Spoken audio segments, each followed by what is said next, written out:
Hey everybody, we're actually going to go back now and do a sort of a poll discussion like we've been doing the last few weeks of an older poll that we didn't discuss. So we kind of dropped this poll back before we were discussing them. And let me go ahead and pull it up now and read the question. It's the 40th anniversary, so as you can tell we did this back in May. It's the 40th anniversary of Return of the Jedi, the 43rd of The Empire Strikes Back, and the 46th of Star Wars. Which of the original trilogy movies is your favorite? Not necessarily which is the best, but which is your favorite movie? And we're pretty shocked at the results. Not shocked by the winner was Empire Strikes Back. That tends to be a running theme with most conversations you have with the Star Wars fans. But number two was actually Return of the Jedi at 29%. Empire was 60%. Return of the Jedi 29%, and the original Star Wars film only 11% list that as their favorite, and this is out of 819 votes. Discuss that, people. That's that is hard to swallow. I think I know where I want to begin. When I Return of look, the Jedi should have been first, right? I mean, isn't that the part that's hard to swallow for Yeah, you, that's it what ought to be the Brilliant? very stumbling first on. Yeah, one. that's clearly what I'm I stumbling mean, on. judging by your No, actual review at the time, it was the greatest yes, movie ever your made. seven-page review. Yes, I was I in believe you the even after stated in glow of there that aftermath. it took everything from Star Wars and everything Empire and just did it, 6.5 times 1,000 times better. better. Exactly, at Yeah, least. so Let me say something. I know which According one When to you a I went. first, 14-year-old, that's what I thought. Yes. I But was now as one an adult, no. who really, when I saw this, when I saw the outcome, I really wanted to talk about this because I was so surprised that the original Star Wars Now A New Hope, ranked not only at the bottom, but has so few people vote for it at all, and so many more vote for Return of the Jedi, which I thought was normally, I thought the mainstream opinion in old original trilogy fans was to rank Return of the Jedi as maybe the least favorite of the three. But what I'm thinking now is that maybe the audience responding to the poll, this might reflect a difference in terms of age demographics, for viewing the films. It For original trilogy people who were kids in the theater in 1977 when Star Wars and New Hope came out, when it was just Star Wars, and that's all we had. For those viewers, I have a feeling they would rank that one higher. Maybe Empire Strikes Back still the best, but that's Star Wars second, because we went through an experience that was not even just personally, but culturally unlike anything we could Right. ever have experienced And that's before in something that terms if of you don't news. actually experience it, you can't Yeah, understand what it was quite like. Yeah. yeah. So it may be that audiences who didn't see that in the theater when they were kids for the first time, and experience what a different event that was in terms of movie going and in terms of mythology and in terms of just the general cultural zeitgeist. I mean, I remember just how depressing and everything seemed to be generally at that time, and to have something like that that was just unabashedly heroic and happy and uplifting come about and have such an positive audience response to it, just had a tremendous impact on me as a young moviegoer. And maybe those who watch it later, so much later, maybe they have more positive response to some of the fun things in Return of the Jedi. And it could be too, Return of the Jedi seems more like it's geared more toward the kid audience with the Ewoks, and the creatures in the beginning in Jabba's palace and stuff like that. There's more time spent with all that stuff. And so it may be that kids that were coming into the original trilogy stuff later and seeing that film, that may hold a special spot for them. I love Return of the Jedi just personally because I wanted to see my hero, Luke Skywalker, whom I grew up with, finally come into his own. And so that's what I love the most about that movie. But I still would rank it my least favorite of the three, just because of the power of New Hope and then the sheer quality of jaw-dropping quality of Empire Strikes Back, which Hmm. continues to hold up to repeat viewings in the theater for me. Hmm. But I was surprised by that. But then the more I began to think about it, I think I feel like I understand maybe some reasons for it. It's very interesting to think about. Yeah, I agree. I'm stupid, so I had to look up zeitgeist, and it says the defining spirit or mood of a particular period of history, as shown by the ideas and beliefs of the time. So, cultural zeitgeist is the Yeah. cultural defining spirit or mood of the culture.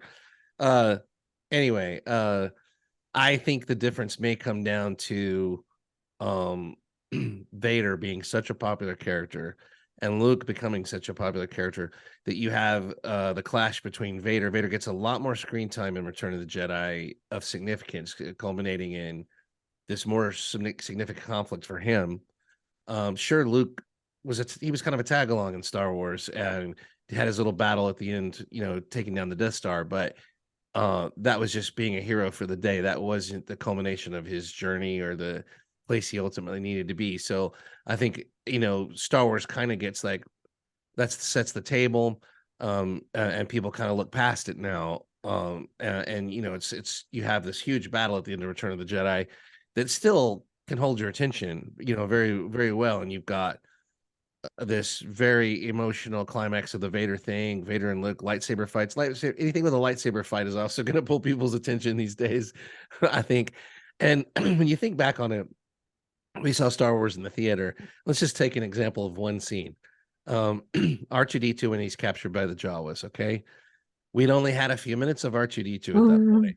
R2 seeing him expressing himself, and what he's feeling as he's going through that canyon alone was charming and got you on his side. He was like the hero of the film at that point. We didn't really know Luke at that point.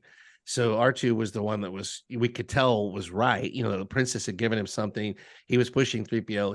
He was our hero at that point. And we could totally, where a character doesn't even speak any language.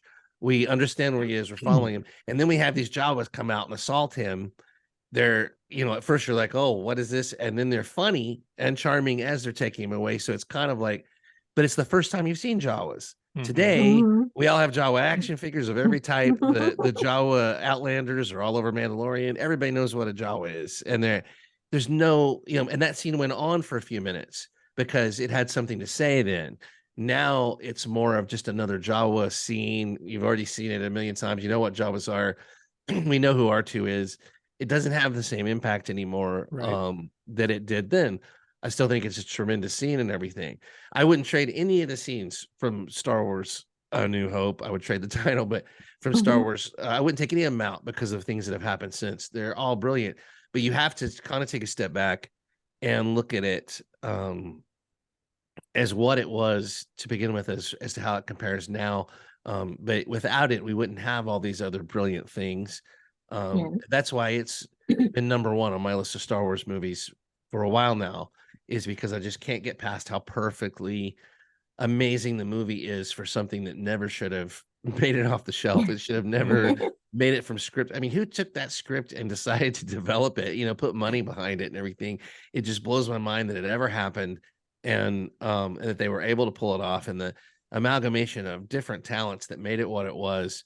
It's just crazy, and like a series of coincidences and just tremendously impactful decisions that had to be made that all went the right way, Oh yeah. and There's to a make it litany what it of was. people who were in the right place at the right time with the right attitude, Right. who made that film happen. Lucas with the original idea. You had Alan Ladd Jr. at the studios, who was the only one who fought for it, and then you have Ralph McQuarrie with his designs that actually brought it to life to the eyes so that people could see what Lucas was trying to talk about. It's just it's the combination of all that stuff. And what if they had gone with an experimental electronic musician for the soundtrack? Oh yeah, that was my first one I was going to mention. John What if Williams, they had done so all these decisions? What if they had gone with the used car salesman for 3PO instead of Anthony Daniels' voice? Over and over again, decisions that, like I said, over time can be flawed. There's 50-50 chance on them all. It just all lined up. Ralph McQuarrie on the concept art. We wouldn't have any of the look that's going on today that they're still honoring today, that still looks perfect today. And still, what says Star Wars to us? A Ralph McQuarrie inspired design. That as soon as we see that on The Mandalorian, we go, okay, I know where I am. I know I'm in the Star Wars universe because we have Ralph McQuarrie inspired designs in here still. Exactly. It's just mind boggling. And Empire and Jedi were different animals and everything, and but I still think for all these reasons, and the fact that I'm sorry, we can sit there and we have people criticizing Star Wars, the first one, in the comments saying it's bland, it's boring. I've seen that over and over again. That's really from today and from everybody Yeah. knowing it like the back of their hands, having seen it many times. It's been played on repeat on TNT for years and years. Mhm. And I mean, it takes a special movie to even hold up to that, kind of overexposure. But it was it was a perfect, just about a perfect film, and which is crazy that they've gone through so much trouble to change it over the years. But for my money, it was just about a perfect adventure film, perfect family film, perfect young person's film, Mhm. perfect coming of age story, perfect story about friendship and adventure. It did not talk down to kids. It did not talk down to the audience, no matter how simple you think it is. We had to figure out what was going on. We had no idea. There was no context for anything that happened except what you saw on screen. It didn't sit there and try to give you a ton of exposition, even though it had started with exposition, and Obi-Wan did put some in there, but it let you catch up, which let you use your mind and your imagination. It did everything so well. And that's why, to me, when I sit there and analyze it, and favorite, I tend to watch more Return of the Jedi now, but Star Wars is just hard to beat. It's just, and you've got that cast at a perfect moment in time. Harrison Ford, Mark Hamill, Carrie Fisher, everyone else involved in it. They're just in a perfect, it's like a time capsule, for me. It's just, Yeah. and there's nothing uh, happier for me from a media standpoint memory than the awards ceremony scene at the end of that film. That's Yeah. just, if you want to feel happiness and that kind of sad nostalgia of a time gone by that you can't recapture, that is the music, and you watching that scene, that does it to me every time. It's just tremendous. So, Yeah. but nothing against the other two, because I would constantly change it. Jedi, I would admit, Jedi, I think is the most probably flawed, in a way that it probably could use some revision or something, to make the parts of it tighter, and to um, some of the exposition in it now was obviously done to explain things to us at the time and to younger kids in the audience at the time and stuff, that it'd be nice if they could go back and do some of that in a little different way. Um, anyway, I still love that film possibly the most of all of them. But Can I say one thing in response to a comment you said earlier that now makes more sense to me? That your comment that Darth Vader's become such a popular, I mean, he ranks like top villain in cinematic history, in polls over and over again. And I'm thinking about, again, in terms of time frame of when people watch the movies, we're now long past the prequels, and a lot of people going back and watching the original trilogy grew up with the prequels, and we got people that love the prequels that tell the origin story of Darth Vader. And so maybe the fact that Return of the Jedi seems most connected of all three of those films to the development of Anakin Skywalker from the prequel trilogy that has now gained new popularity, it seems, with Star Wars fans that grew up with those films first, could help explain too the ranking that we got in the polls, that's just interesting to me, because it's interesting to see the response to the prequels seem to change over the years as audiences aged, Mhm. and it seems like Agreed. more adult Star Wars fans now are really loving on the prequels because they were the movies that they were first introduced to. Right. No, that's a great point. I would say, for my favorite is Empire Strikes Back. A very close second is the original Star Wars film, and then the third is Return of the Jedi. For all the reasons we've already mentioned, there's just, as much as I love the original Star Wars, and just like you guys, we saw it in the theater, and when it first came out, and there's that element that can never be taken away, and I love having that. There was just something about Empire that impacted me in such a way that just left even more of a lasting impression on me. So that to this day, it's my go-to of the three. If I had to choose one of the three, it would be Empire. I'm gonna read a couple of quick comments just from want the to say poll. right before you do that, Sure. Empire is probably the reason we're still here talking about it today. Oh, I Because totally agree. Yeah. The certain concepts in that ignited our imagination even further and told us that this is a continuing story, which we weren't totally sure about, and Right. engaged us in a way that kept us going Yeah. to this day on Exactly. it. That's a great point too. Yeah. Star Okay. Wars could have So just ended, and would have been a great memory and a great film, and we would have been exactly. one of our favorite films. But I don't think it would have become this whole universe of ideas and everything. Okay, the Fatal T says, gotta go with 4. That's the spark that lit the fire for me. Love 5, love 6, but the original cannot be beaten. Mikey Skywalker says, it's Return of the Jedi for me. The scene with Luke, Vader, and the Emperor will always be my favorite Star Wars scene. It's too late for me. My son is up there too. Great quote. Yeah. And then a third one I want to read. Matthew Dewar, 9271 says, you should have had a 4th option for entire trilogy. That is what I am choosing, and that is where my vote goes to. When people ask to vote for a specific favorite in a trilogy, they are asking for just a part of the whole story. Star Wars, Yes. original trilogy, prequel trilogy, sequel trilogy, Lord of the Rings, Back to the Future, etc. Neither film in the franchise, none of the films in the franchise alone would have made complete sense as a whole. Yeah, and I get that. That's a great point. That is a good point. But we're just asking you specifically, what is your particular favorite?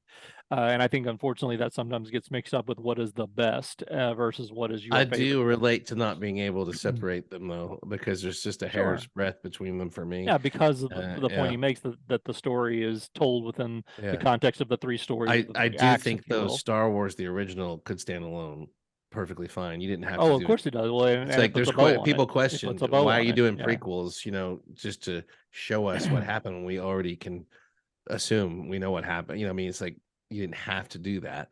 But anyway, so Yeah. but that's the only one I can think of that would be a standalone out of all of them. Yeah, there's your 2 interconnected. Yeah, of course. Yeah, the other 2 can't stand on their own because they need the No. stories before them to flesh it out. But anyway, that's basically we just wanted to go back and talk about that because we were a little shocked at the results on that the original Star Wars came in a fairly distant third as far as the favorites, and again based on almost 1,000 votes, and not just like 10 people voted. So that's quite a lot of votes. But anyway, thanks again for voting on that and letting us know what you thought down in the chat. And keep looking for more polls. We'll be sending more your way. Thanks a lot, guys. Oh, you know what poll we haven't discussed? What's that? The one about the Star Wars original trilogy ranking.